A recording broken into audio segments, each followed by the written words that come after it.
Hello நண்பர்களே, அனைவருக்கும் வணக்கம். இன்னைக்கு நம்ம பார்க்க போகிறது ஸ்ரீரங்கம் அருள்மிகு அரங்கநாத சுவாமி திருக்கோயிலில் வேலைவாய்ப்புக்கான அறிவிப்பு வெளியிட்டிருக்காங்க. அதை பற்றி தான் நம்ம இதில் பார்க்க போகிறோம்.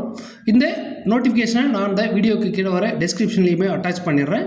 இதுலேயுமே பார்த்தீங்கன்னா அப்ளிகேஷன் கொடுத்துருப்பாங்க. இந்த அப்ளிகேஷனை தான் நீங்கள் ஃபில்அப் பண்ணி இந்த இடத்துக்கு நீங்கள் போஸ்ட் மூலிமா அனுப்புகிற மாதிரி இருக்கும். ஸோ இதனுடைய ஃபுல் டீட்டெயிலுமே நம்ம இந்த வீடியோவில் பார்ப்போம். ஓகே நண்பர்களே, வாங்க ஆரம்பத்துலேருந்து இந்த நோட்டிஃபிகேஷனில் என்ன கொடுத்துருக்காங்க, என்னென்ன மாதிரியான போஸ்டிங்ஸ் எல்லாம் காலியாக இருக்குது, இதுக்கு நம்ம எப்படி ஆன்லைனில் அப்ளை பண்ணுறது அப்படின்றத பற்றி இதில் பார்க்கலாம். ஃபஸ்ட்டு அதுக்கு முன்னாடி பார்த்தீங்கன்னா இதுதான் இதனுடைய அஃபிஷியல் வெப்சைட்டு. இந்த வெப்சைட்டில் தான் பார்த்தீங்கன்னா இங்கே வேலைவாய்ப்பு அப்படின்னு சொல்லிட்டு ஒரு ஆப்ஷன் கொடுத்துருப்பாங்க. இந்த வேலைவாய்ப்பு அப்படிங்கிற ஆப்ஷனில் போய்ட்டு பார்த்தீங்கன்னா உங்களுக்கு இது மாதிரி இந்த அப்ளிகேஷன் வரும். ஸோ இந்த அப்ளிகேஷன் உங்களுக்கு அட்டாச் பண்ணிட்டோம்னா நீங்கள் இந்த வீடியோவில் தாராளமாக டவுன்லோட் பண்ணிக்கலாம். ஓகே நண்பர்களே, இப்போ அவங்க இதில் என்ன கொடுத்துருக்காங்கன்னு சொல்லிட்டு பார்க்கலாம். திருச்சிராப்பள்ளி மாவட்டம் ஸ்ரீரங்கம் வட்டம் ஸ்ரீரங்கம் அருள்மிகு அரங்கநாத சுவாமி திருக்கோவில் மற்றும் அதன் உப கோவில்களில் கீழ்குறிப்பிட்ட காலி பணியிடங்களுக்கு இந்து மதத்தை சார்ந்த 18 முதல் 45 வயதிற்குட்பட்ட தகுதியானவர்களை நேர்காணல் மூலம் தேர்வு செய்து இந்து சமய அறநிலைய சட்ட விதிகளுக்கு உட்படும் கீழ்கண்ட நிபந்தனைகளுக்கு உட்பட்டு பணி நியமனம் செய்ய 25/11/2025 மாலை 5 மணிக்குள் விண்ணப்பங்கள் வரவேற்கப்படுகின்றன. ஸோ இன்றைக்கி பார்த்தீங்கன்னா இந்த நம்ம வீடியோ போஸ்ட் பண்ணுறதுக்கு 6/11/2025, இன்னையிலேருந்து பார்த்தீங்கன்னா கரெக்டாக 25/11/2025 ஈவினிங் 5 மணிக்குள்ளாரே அங்கே போயிடணும் இந்த லெட்டர். ஓகேவா? இதில் பார்த்தீங்கன்னா என்னென்ன மாதிரியான போஸ்டிங் இருக்குது, எந்த கோயிலில் அந்த போஸ்டிங் இருக்குது, சம்பள விகிதம் எவ்வளவு, எண்ணிக்கை எத்தனை, குறைந்தபட்ச தகுதிகள் என்னென்ன அப்படின்னு சொல்லிட்டு கொடுத்துருக்காங்க.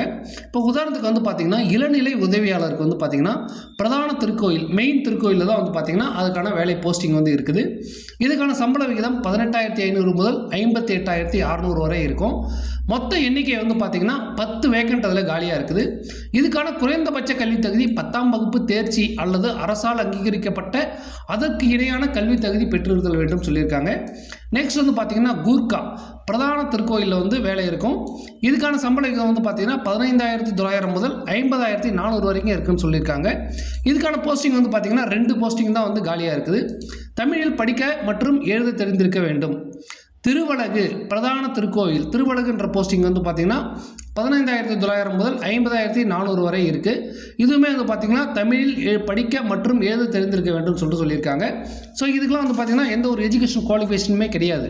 இதுக்கு வர்றது எல்லாமே பார்த்தீங்கன்னா முதல்ல இருக்கிற அந்த இளநிலை உதவியாளருக்கு மட்டும்தான் 10ஆம் வகுப்பு தேர்ச்சி அல்லது அரசால் அங்கீகரிக்கப்பட்ட அதற்கு இணையான கல்வி தகுதி பெற்றிருத்தல் வேண்டும் சொல்லியிருக்காங்க. கால்நடை பராமரிப்பாளர் 15,900 முதல் 50,400 வரை தமிழில் படிக்க மற்றும் எழுத தெரிந்திருக்க வேண்டும் சொல்லியிருக்காங்க. பெரிய சன்னதி உடல் இந்த போஸ்டிங்குடைய நேமே பெரிய சன்னதி உடல் பிரதான திருக்கோயில் தமிழில் படிக்க மற்றும் எழுத தெரிந்திருக்க வேண்டும்.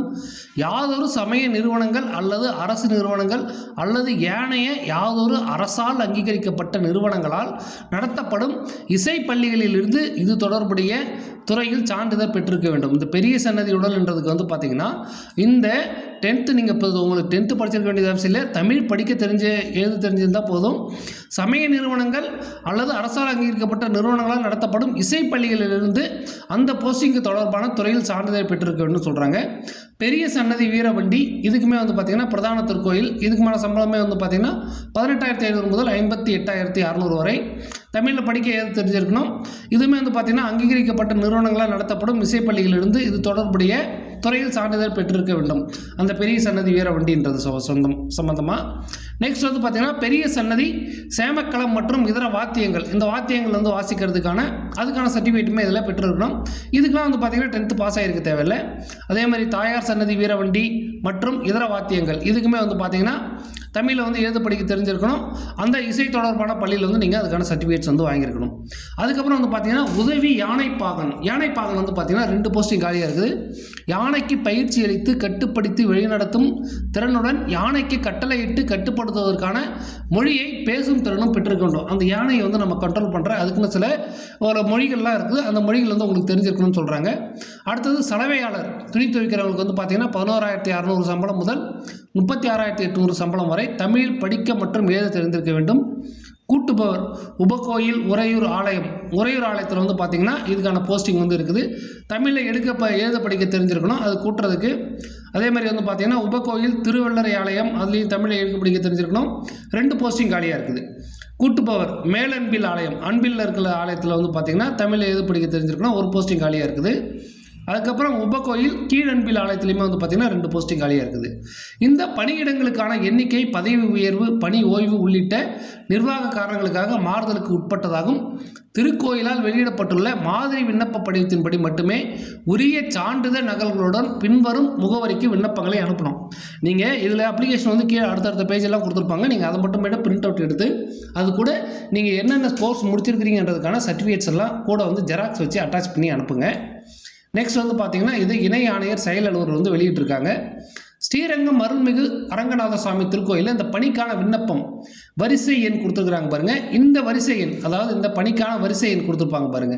இந்த பதவி பெயர், இந்த வரிசை எண் 1 2 3 4 இந்த 4ன்னு சொல்லிட்டு போட்டு இந்த போஸ்டிங் அப்ளை பண்ண போறீங்கன்றதை அந்த அப்ளிகேஷனில் எழுதிருங்க. மேலே டாப்பில் இந்த பணிக்கு தான் நீங்கள் விண்ணப்பிக்கிறீங்க.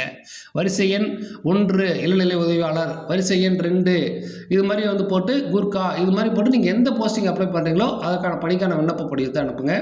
நிறைய போஸ்டிங்க்கு விண்ணப்பிக்க போகிறீங்கன்னா எல்லா போஸ்டிங்குமே தனித்தனியாக கூட அப்ளை பண்ணிவிடுங்க. ஓகே, இப்போ இதில் வந்து பார்த்தீங்கன்னா உங்களுடைய பெயர், உங்களுடைய புகைப்படம், பாஸ்போர்ட் சைஸ் புகைப்படத்தை எடுத்து இதில் ஒட்டுங்க.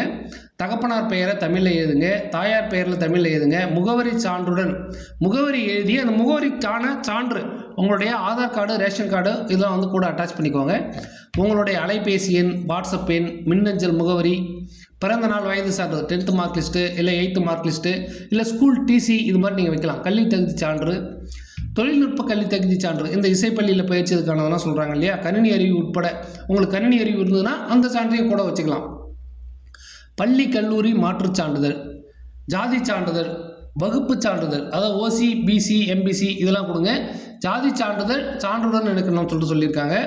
அதுக்கப்புறம் வந்து பார்த்தீங்கன்னா வாக்காளர் அடையாள அட்டை எண் சான்றுடன், வாக்காளர் அடையாள அட்டை எண்ணை இங்கே எழுதணும். அந்த வாக்காளர் அட்டையில் என்ன நம்பர் இருக்கோ அந்த நம்பர் எழுதணும், ஓட்டு நம்பரை. அடுத்தது ஆதார் அடையாள அட்டை எண்ணை நம்பரை வந்து இங்கே எழுதணும். கூட வந்து அந்த ஜெராக்ஸ் வைக்கணும். என்னென்ன ஜெராக்ஸ் வைக்கணும்? இப்போ 10th மார்க் லிஸ்ட்டு, உங்களுடைய டிசி, நீங்கள் ஸ்பெஷல் கோர்ஸ் ஏதாவது கம்ப்யூட்டர் கோர்ஸ் முடிச்சிருந்தீங்கன்னா அதை வைக்கணும். தொழில்நுட்ப கல்வி தகுதி, இந்த இசைப்பள்ளியில் பயின்றிருந்தீங்கன்னா அதுக்கான சர்டிஃபிகேட் ஜெராக்ஸ் வைக்கணும். உடற்தகுதி சான்று, அரசு மருத்துவரிடம் பெறப்பட்ட உடற்தகுதி சான்று வைக்கணும். நன்னடத்தை சான்று 2 ஏ அல்லது பி கிரேடு அலுவலரிடமிருந்து பெறப்பட்டு வைக்கப்படணும்னு சொல்லிட்டு சொல்லியிருக்காங்க. முன் அனுபவம் சான்று, உங்களுக்கு ஏற்கனவே அனுபவம் ஏதாவது இருந்ததுன்னா அந்த சர்டிஃபிகேட்டையும் வைக்கணும். இதர தகுதிகள் ஏதாவது இருந்ததுன்னா அந்த சர்டிஃபிகேட்டுமே நீங்கள் கூட ஜெராக்ஸ் வைக்கணும். இது எல்லாமே சர்டிஃபிகேட்ஸ் நிறைய நீங்கள் ஜெராக்ஸ் வைக்கும்போது அதுக்கான ப்ரிஃபரன்ஸ் உங்களுக்கு கொடுப்பாங்க, முன்னுரிமை.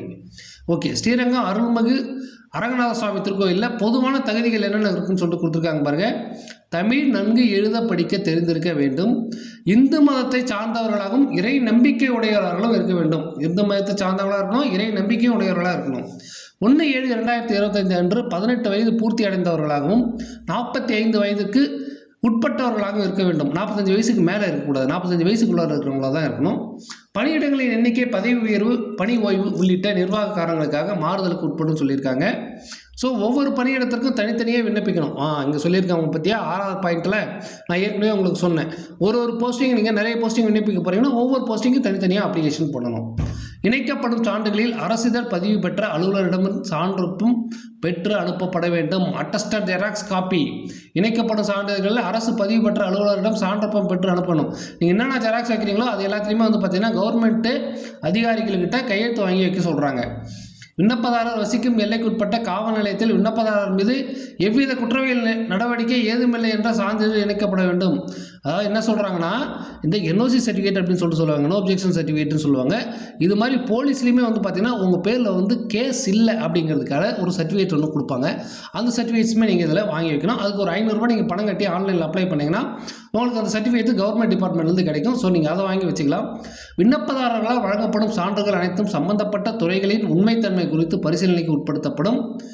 25/11/2025 மாலை 5 மணிக்குள் வரும் விண்ணப்பங்களை பரிசீலித்து தகுதியான நபர்களுக்கு மட்டுமே நேர்காணலுக்கு அழைப்பு அனுப்பப்படும்.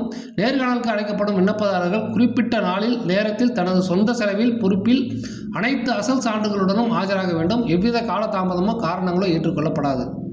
பூர்த்தி செய்யப்பட்ட விண்ணப்பங்களை உரிய சான்றுகளுடன் அஞ்சல் உரையில் வரிசை எண் மற்றும் பணியிடத்திற்கான விண்ணப்பம் என தெளிவாக குறிப்பிட்டு இணை ஆணையர் நீங்கள் பார்த்தீங்கன்னா இந்த பூர்த்தி செய்யப்பட்ட விண்ணப்பங்களை உரிய சான்றுகளுடன் அஞ்சல் உரையில் வந்து மேலே எழுதணும். அஞ்சல் உரையோட மேலே நீங்கள் அந்த போஸ்டிங் கவர் வைக்கிறோம் இல்லையா, அந்த கவர் மேலே வரிசை எண்ணு அதுக்கான போஸ்டிங் பேரையுமே வந்து பார்த்தீங்கன்னா அந்த கவர் மேலேயே எழுதுருங்க. பணியிடத்திற்கான விண்ணப்பம் என தெளிவாக குறிப்பிட்டு இணை ஆணையர் செயல் அலுவலர் அருள்மிகு அரங்கநாத சுவாமி திருக்கோவில் ஸ்ரீரங்கம் திருச்சிராப்பள்ளி மாவட்டம் இந்த நம்பருக்கு இந்த அட்ரஸை வந்து கரெக்டாக எழுதி அனுப்புங்க.